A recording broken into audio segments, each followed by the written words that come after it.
The moment I step back into my office, the walls feel unfamiliar and cold. My name is still on the door, but everything else reeks of trespass and theft. Papers that should be locked away lie neatly arranged, signed with precision I never possessed. My signature is there, but the curves are too controlled, too perfect, like a mimic wearing my skin. Lucas and Maya didn't just steal pages. They tried to steal my identity. Every forged contract is a knife, slipped between my ribs while I was unconscious in a hospital bed. Veronica flips through the documents with a sharp inhale, her lawyer instincts bristling with alarm. "These were processed weeks before your accident," she says, each word a punch to my gut. So they planned every detail long before smiling at me over candlelit dinners. Before whispering promises of a healing vacation, they mapped out my disappearance as a business strategy. A folder slides across the desk, a draft press release mourning my tragic loss. The date mocks me, printed 2 weeks before Wyoming, before the helicopter door opened to the void. They weren't planning grief, they were planning ownership. I touch the marble desk I worked nights and weekends to afford, and bile rises in my throat. A perfect ambush, executed by the man who used to kiss my tired eyelids. A betrayal orchestrated by the sister who once cried into my pillow after heartbreaks. Their love was a disguise, bought with calculations, sharpened into a push strong enough to kill. Greg, my accountant, enters with spreadsheets that paint a darker picture. Money siphoned off slowly at first, then in bold strokes when I was too distracted to notice. Transfers hidden across shell companies and luxury condos Maya has been secretly enjoying. She drank champagne in penthouses while I bled on snow and begged the freezing wind to let me live. Every number is a confession they tried to bury with my broken body. A message from Ari arrives, decrypting emails where Lucas writes about replacing me as if I were a faulty chair. Leadership restructure after emotional instability, he claims, faking concern for the woman he tried to erase. He didn't fall out of love. He fell into obsession with my power. A printed article celebrates Lucas as the strong visionary leading a company through tragedy. He took my chair, my desk, my story, and sat smiling while burying me alive. My funeral was his coronation. A tightness grips my chest, not from injury, but clarity cutting through my fear like a blade. They think I'm fragile now, easy to gaslight and silence with whispered lies. But survival changed me into something they never accounted for. I survived the fall they calculated to perfection. I survived the cold that welcomed my body like a tomb. I survived the grief of learning love was a weapon pointed at my heart. So I will survive this too. I will take back every stolen page, every stolen dollar, every stolen breath they thought was their victory. The dead version of me is gone. What came back is a reckoning. Rumors spread faster than truth, especially when whispered by a man who knows how to perform heartbreak. Lucas floods the media with concern, painting me as unstable, a grieving woman lost in delusions. He knows exactly which wounds to press, which fears to exploit, which lies sound almost like pity. Colleagues avoid my eyes in the hallway, unsure if they should smile or fear me. They glance at my cane, thinking it symbolizes weakness instead of survival. My inbox fills with polite inquiries about my recovery, coded doubt beneath every word. Anonymous comments online question my sanity, my leadership, my very right to breathe. Maya cries on camera about her poor sister, crocodile tears smudging designer mascara. She posts photos of us as children, pretending her love remains untouched by betrayal. Every like and sympathy comment sharpens the knife she already buried in my back. Lucas knows perception shapes reality, and he is crafting a version of me that doesn't deserve my own company. Late one night, my phone buzzes with a story claiming I staged my disappearance for attention. They're turning me into a spectacle, a villain in a narrative I never consented to. Even the board starts looking at me like a liability wrapped in silk. One suggests a long recovery leave, a gentle exile packaged as concern. Another asks if I've considered therapy for trauma, implying the trauma is imaginary. Lucas plays the grieving husband to perfection, hand on heart, voice trembling at the right syllables. He loves the spotlight now, that I'm not there to block his shine. His charm is a mask glued, so tightly no one sees the cracks underneath. I retreat to my office, once a sanctuary, now a battlefield littered with doubt. The walls creak in the dark, and I wonder if he's slipped inside to finish what he started. I start locking the door, checking twice, sometimes 3 times, paranoia creeping in like poison. Whispers follow me in the corridors, fractured versions of my story I barely recognize. The pity in their eyes hurts more than their fear. A bouquet arrives on my desk, lilies again, the same flowers I'm allergic to. The card is blank, a silent reminder that danger doesn't always knock. Insomnia becomes my companion, and pain pulses through my leg like a ticking clock. At 3 a.m., grief curls beside me and asks if I'm strong enough to keep fighting. Lucas wants me isolated, doubting myself, small enough to crush under his polished shoes. He doesn't understand I've lived through a death they planned with precision. Once you've crawled back from the edge of existence, what else is there to fear? I begin recording every conversation, every look, every slip of their careful lies. My sketchbooks, once filled with beauty, now catalog the architecture of war. Their strategy is psychological suffocation, but I refuse to choke. If they want to turn me into a ghost, then I will haunt them. I will be the shadow behind every lie they speak. The truth is a quiet flame right now, but it will grow, and it will burn. I may be limping, but I'm still coming for everything they thought I would never reclaim. Drew knocks on my office door without hesitation, his voice rough but honest in a world of polished lies. He sets down a steaming bowl of soup, insisting survivors need fuel, not pity or flowers meant to suffocate. His presence cuts through the cold silence Lucas has wrapped around me like a noose. Drew doesn't flinch at my cane, or the scars peeking beneath my sleeve. He looks at me like I'm still the woman who built this empire from dust. That alone keeps my spine straight for another hour. Veronica arrives next, a storm in a tailored suit, eyes sharp enough to shred forged signatures on sight. She calls what Lucas did by its real name, attempted murder followed by corporate theft. Her words land like anchors, grounding the chaos swirling inside my chest. She swears we will fight smart, not loud. Because justice doesn't need to shout to win. Ari brings her laptop and quiet confidence, fingers dancing across keys with surgical precision. She uncovers deleted files, altered records, and email drafts dripping with Lucas's greed. All along, he underestimated the quiet ones, the ones who watch while others perform. Together, they form a line of defense no blood relation ever offered me. For the first time since the fall, I breathe without tasting frost in the air. I begin leaving my office door unlocked when they're here, trusting the sound of friendly footsteps. We spread documents across the conference table, like puzzle pieces of a conspiracy. Every connection we find becomes a stitch, mending the tear they ripped through my life. Late into the night, Drew fixes the flickering lights my nerves can't handle. Ari runs cyber patrol, ensuring Lucas can't sneak into the systems he tried to hijack. Veronica takes calls from investigators, her calm voice slicing through every excuse Lucas invents. Their determination forms a shield around me, stronger than fear or doubt. They don't ask me to stay quiet, to heal privately, to stop making waves. They ask how far I want to go, and how soon we start. My first sketch in months appears on a scrap of paper beside strategy notes. A chair design, curved and resilient, like a spine refusing to break. It feels like oxygen, proof that creativity survives even betrayal's worst storm. Drew sees it and grins, saying revenge looks good on me.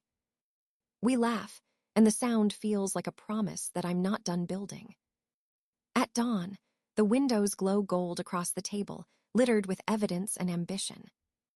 Exhaustion weighs on my limbs, but this time it feels earned, not inflicted. I'm not alone in the dark anymore. I have a team that chooses me over fear. They remind me that loyalty is defined by action, not genetics or vows spoken by liars. My leg aches as I rise, but pain is a language I understand well. It tells me I survived. It tells me I'm still fighting. They thought breaking my body would break my mind. They forgot I build structures meant to withstand pressure. This time, I'm rebuilding myself. And I'm designing a future they'll never be allowed to enter. The boardroom feels colder than the Wyoming wind that tried to claim my life. Lucas sits at the head of the table like he earned that seat instead of stealing it. Maya hovers behind him, mascara perfect, guilt hidden beneath a polished smile. I take my place at the opposite end, cane tapping once like a gavel calling judgment. Lucas rises first, pretending leadership, pretending control, pretending he isn't terrified of me standing here alive. He accuses me of delusions, claims trauma has twisted my memory into dangerous fantasies. His voice drips with practiced concern, the same tone he used before pushing me from the sky. Some board members look uncertain, testing the wind before they choose a side. Bernard clears his throat and suggests a mental health leave, a polite shove out the door. I let them talk, let them stack lies high enough to crush themselves beneath the weight. Then I slide the first folder forward, calm and sharp as a hanging blade. Forged signatures glare from the pages, proof I was signing deals while unconscious in a Wyoming hospital bed. Dates betray him, precise timestamps that turn his lies into confessions in black ink. Maya shifts uncomfortably, fingers trembling around her tablet like it might explode. Lucas laughs, desperate and forced, claiming I signed everything earlier but forgot. I open the second folder, and silence swallows the room whole. Photographs show Lucas shaking hands with our biggest competitor, sealing secret meetings in my absence. Beside them, pictures of my broken body on an operating table, bruises blooming like dark truth. The comparison turns stomachs, including mine, but justice isn't gentle. Lucas's mask cracks, fury bleeding through his carefully curated grief. He points at me, shouting that I orchestrated my disappearance for PR sympathy. Before I can respond, a quiet voice interrupts from the doorway. The insurance investigator steps in, holding records Lucas prayed would never see sunlight. Logs reveal he requested emergency extraction from Wyoming just hours after I fell.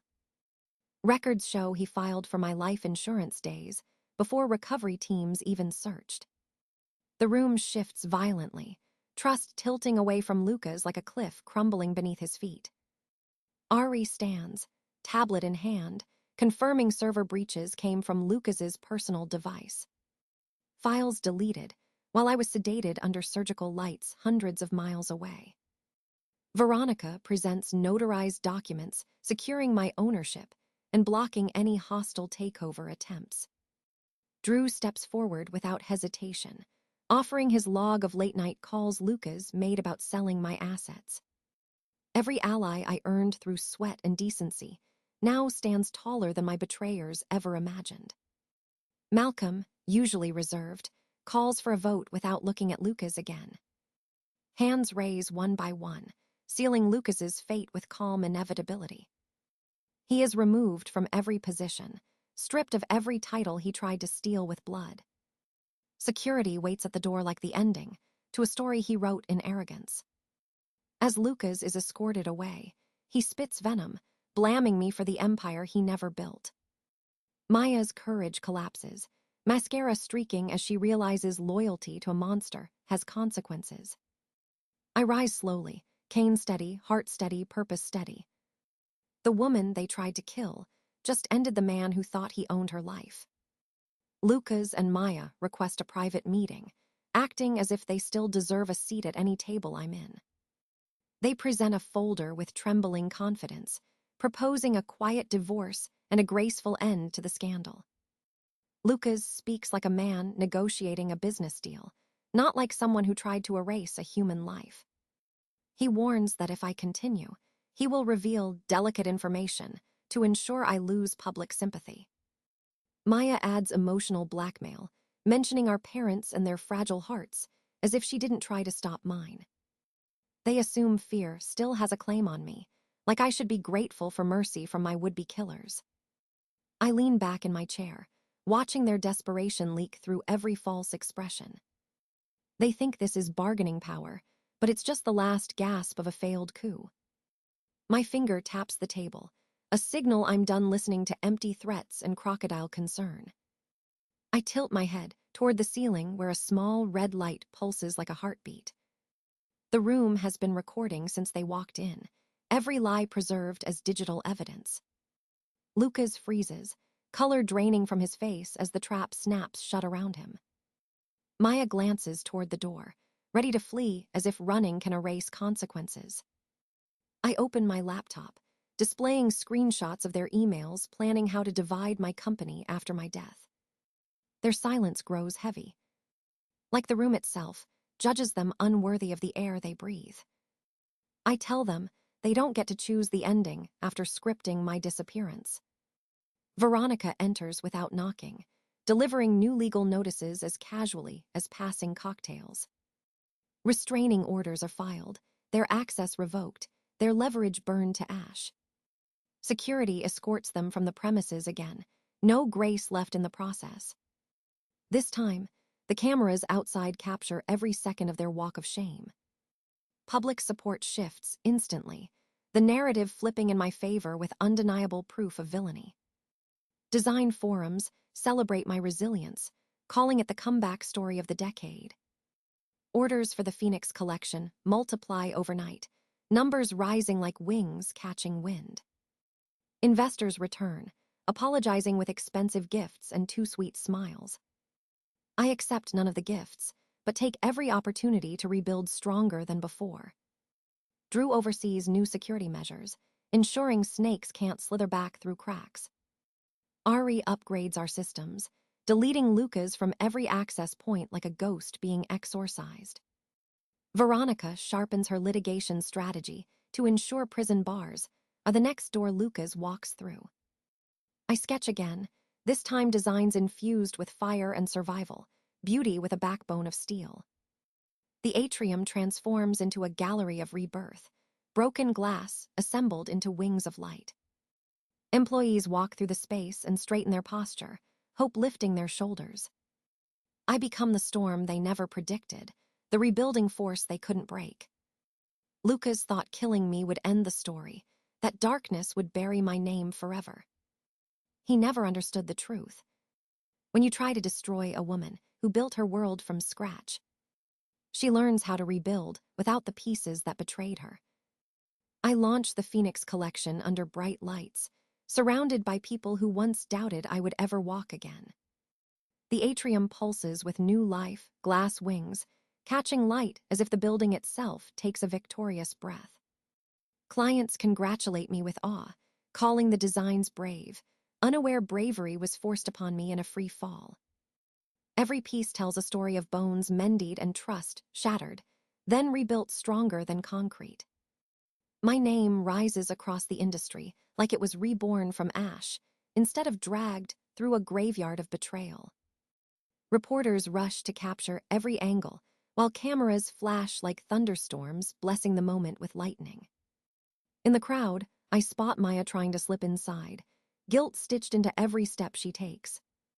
Drew intercepts her, calm but immovable, sending her back into the night she helped create. I speak into the microphone, telling the world that security and beauty can coexist without compromise or fear. Applause fills the space once reserved for my funeral, rewriting the memory into something triumphant. Later, in my office, news breaks that charges are expected against Lucas for attempted murder and fraud. Prosecutors have enough evidence to turn his charm into a cautionary tale, behind cold bars.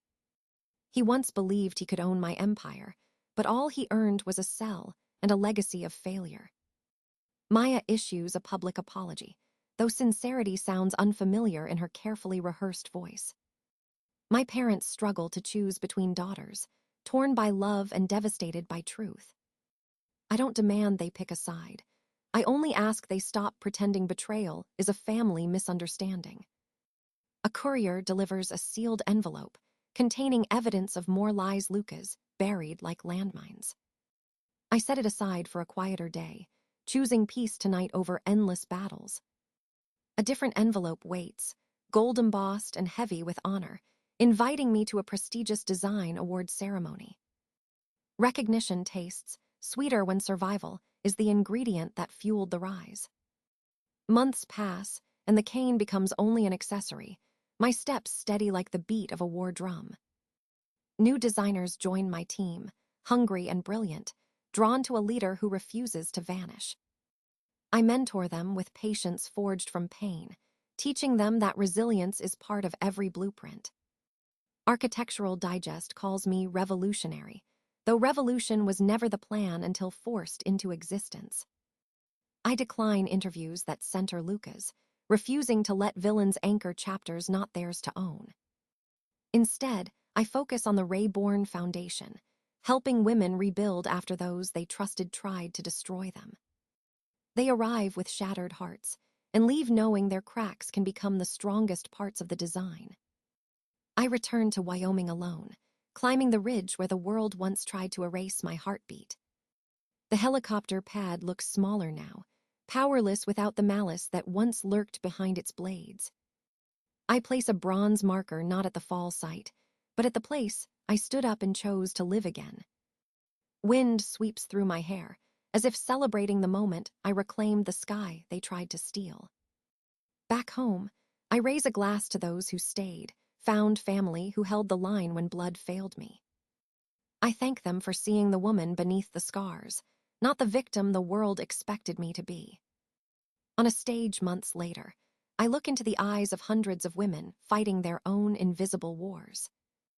I tell them survival is not the end goal, that we deserve to thrive and take up space boldly. I finish with a truth carved from experience and defiance.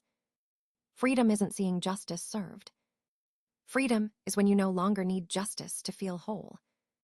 Sunlight pours through the studio windows, as if the world finally remembers I belong in the light.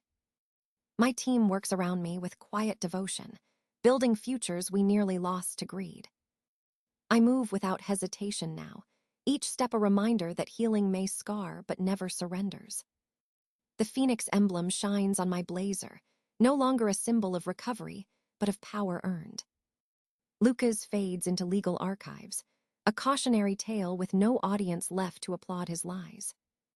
Maya searches for redemption from a distance, learning too late that loyalty is not a currency you trade.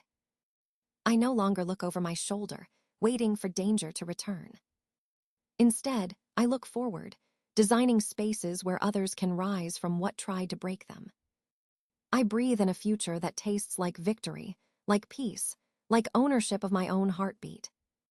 The world once gathered to bury me. Now it stands to witness how brilliantly a woman burns when she refuses to stay dead.